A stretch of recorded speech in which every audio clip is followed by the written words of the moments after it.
liaison avec la gare, et sur la gare, j'aurai l'occasion, quand je ferai ma réunion de quartier, de dire un certain nombre de choses. La qualité de vie pour tous, c'est le quatrième point. Honnêtement parlant, nous vivons dans une commune où il y a déjà pratiquement tout ce qu'il faut, quoi. Je ne vais pas venir vous dire, bon, il y a toujours mieux à faire. C'est vrai qu'il pourrait manquer tel équipement, tel autre. Alors je vous mets en garde, chaque fois qu'on crée un équipement, c'est un coût d'investissement, mais après il faut le faire fonctionner, quoi. Et généralement c'est encore plus cher. On peut digérer un investissement. Sur X années, on a fait l'emprunt, mais le fonctionnement c'est tout le temps, avec les gens dedans. Puis l'entretien, parce qu'il y a un truc auquel vous ne pensez jamais, c'est l'entretien. Plus le coût de fonctionnement du bâtiment, là. Combien ça va coûter lors d'utilisation de l'électricité. Voilà. Donc toutes sortes de choses qui sont vraiment importantes. Donc la qualité de vie, c'est tout ce qui participe au vivre ensemble. Au vivre ensemble partagé, oserais-je dire, de la grande famille villeneuvoise. Parce qu'une commune, c'est une grande famille. On se connaît, on se rencontre. Bien sûr, on ne peut pas connaître tout le monde, mais il y a toujours un moment donné où on va se rencontrer. Un mariage, bien sûr, on rencontre des familles, hélas, parfois un deuil, tout naturellement. Donc, c'est un engagement particulier.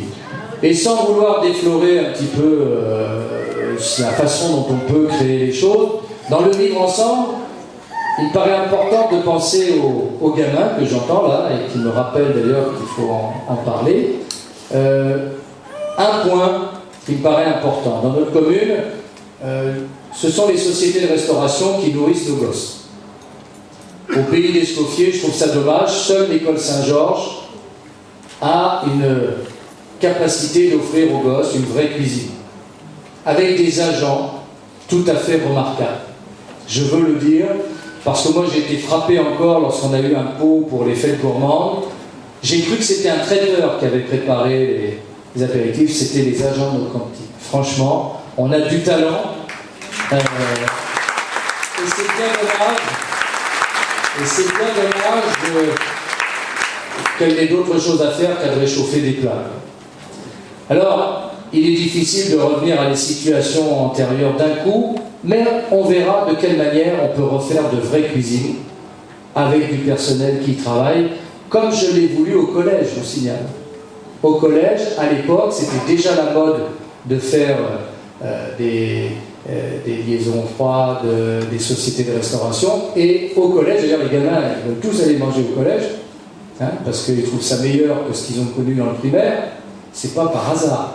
Donc, nous privilégierons, bien sûr, pour nos enfants, pas une semaine de goût par an, mais la semaine du goût toutes les semaines. Alors, certains disent qu'il faut construire une cuisine centrale. Vous savez ce que c'est qu'une cuisine centrale? D'abord, c'est 2 millions d'euros. Et puis, il faut du personnel dedans. Voilà, on peut en avoir, mais voilà. Et on le pose où, le bloc, là, le machin? C'est pas un petit truc, hein. Donc moi j'ai été voir lors de l'inauguration de l'école Daniel Pénac à la Colle, où ils ont fait une cuisine centrale, et j'ai dit au maire de la Colle, mais nous on est preneurs, pour l'année prochaine, nous on est preneurs, combien vous avez de capacité de rationnement? Et vous avez, parce que c'est eux qui font la cuisine sur place, c'est la cuisine traditionnelle, c'est pas une société de restauration. Et on a 700 places possibles. Et banco. L'année prochaine, on fera en sorte que déjà une partie de nos enfants mangent de vrais produits par la cuisine centrale de la Colle-sur-Loup. Donc on n'aura pas à la construire, on n'aura pas à la payer, on pourra juste l'utiliser pour le meilleur de nos enfants. Et quel que soit le maire de la Colle, j'imagine pas qu'on ne nous donne pas satisfaction, parce qu'aujourd'hui, ils sont à 500 rationnaires. Et pour la rentabilité de leur construction à eux, ils seront très contents d'en avoir 700 de plus pour ce que nous paierons. Et nous verrons ensuite comment, dans les endroits où c'est possible, eh bien, on puisse remettre ce que l'on a connu dans le passé, c'est-à-dire une vraie cuisine, des produits, et en faisant travailler nos producteurs locaux. Car on a des jeunes qui s'installent, on a des jeunes.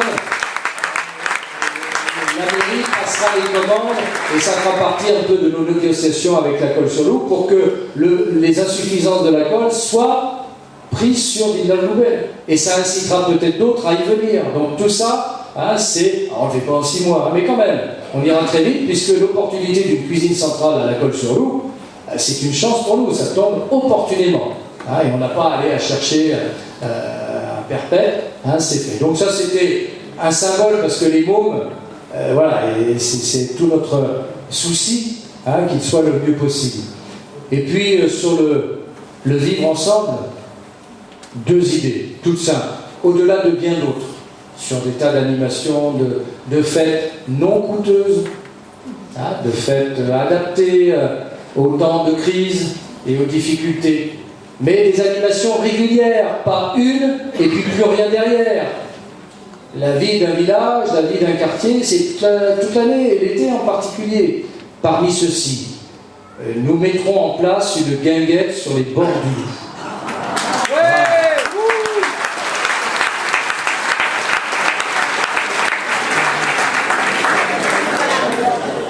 Sur les bords du Loup, c'est moi qui ai voulu le parc des rives du Loup. Le mail de platane où il n'y a plus de platane est un endroit où on peut ressusciter une guinguette entre le mois de mai et le mois de septembre pour permettre à tous de profiter des bons moments de la saison, à l'abri des arbres, avec un espace qui permette de jouer au boule. On créera les espaces qui permettent la détente. Et les choses sont simples.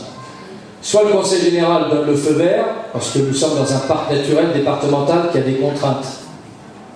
Mais moi je considère que le parc naturel, il commence au fond, enfin, quand on rentre dans le chemin, quoi, jusqu'au moment de la passerelle Saint-Georges, vous voyez, que le contribuable villeneuvois n'a pas payé. Parce que moi je vous ai sorti 2 passerelles quand même. Avant on en parlait tout le temps de passer, hein, mais je les ai sortis à 1 million d'euros quand même. Hein. Et rien à payer pour les Villeneuvois. Donc, soit on arrive à négocier, à discuter en disant le mail de platane, c'est pas le parc naturel. Et on fait notre affaire de l'entretien. Soit on dit, on vous rachète le terrain. Parce que ça vaut rien. On peut rien en faire. Et oui, c'est qui vaut comme terrain, donc ça nous coûtera pas cher, comme ça on sera maître chez nous. Et on y fera ce que l'on veut. Alors bien sûr, du démontable, hein, on ne va pas faire une structure de béton, de machin, un truc comme pour les concessions du bord de mer. Hein, un truc en bois, sympa, on ne confondra pas avec les toilettes sèches quand même. Hein, voilà. Hein, donc, une guinguette où on peut boire un coup, passer un moment, manger un morceau en cuisine, pas en fast-food, hein, on ne va pas mettre McDo là. Hein. Bon, une vraie guinguette, et puis faire une animation musicale, quelque chose qui soit sympa le dimanche, voilà, retrouver un esprit du terroir. Il y en a qui sont du pays, mais ils n'y ont pas encore pensé. Et je ne doute pas qu'ils viennent de piquer l'idée. Alors, mais trop tard, c'est fait. Ouais. C'est fait, c'est dit. 12 octobre. Eh oui. En tout cas, il ne suffit pas d'être né là pour avoir une bonne idée, mais moi je les vois à ceux qui ont vécu là, qui sont nés là. Entre autres, je vois Paul Tremblay, parce que c'est eux les anciens, qui m'ont expliqué. Moi, j'écoute les anciens, parce que je ne suis pas d'ici, justement.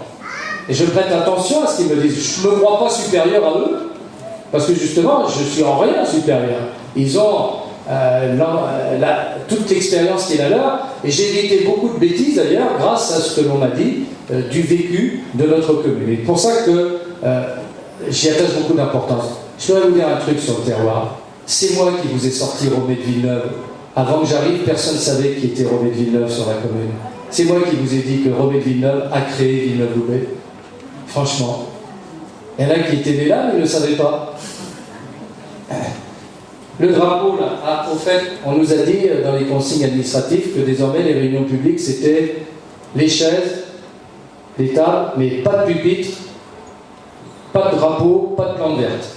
Bon, les plantes vertes, c'est pas grave, hein, et pas de drapeau. Alors ça, c'est les miens. Hein, je suis venu avec mes drapeaux.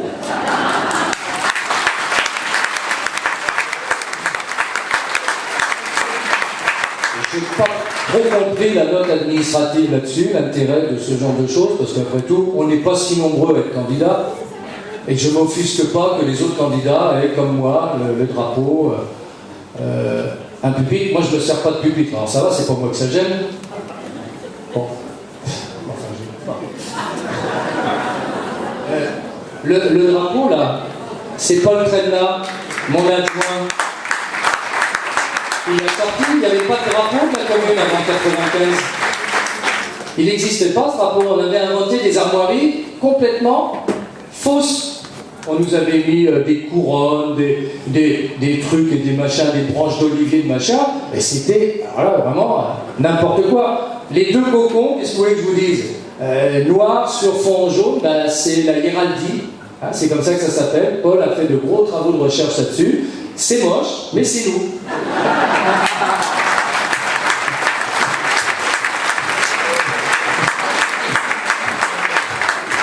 Et voilà.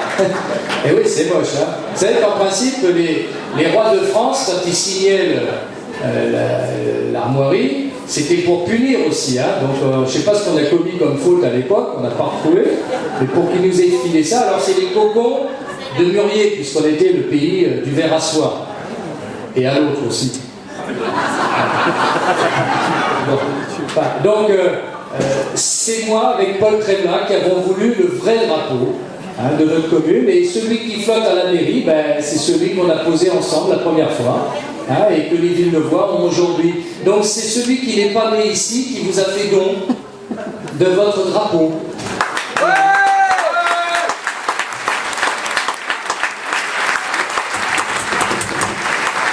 Et quand je parle drapeau, je parle mairie tout naturellement, une mairie pour tous, qu'est-ce que ça veut dire là?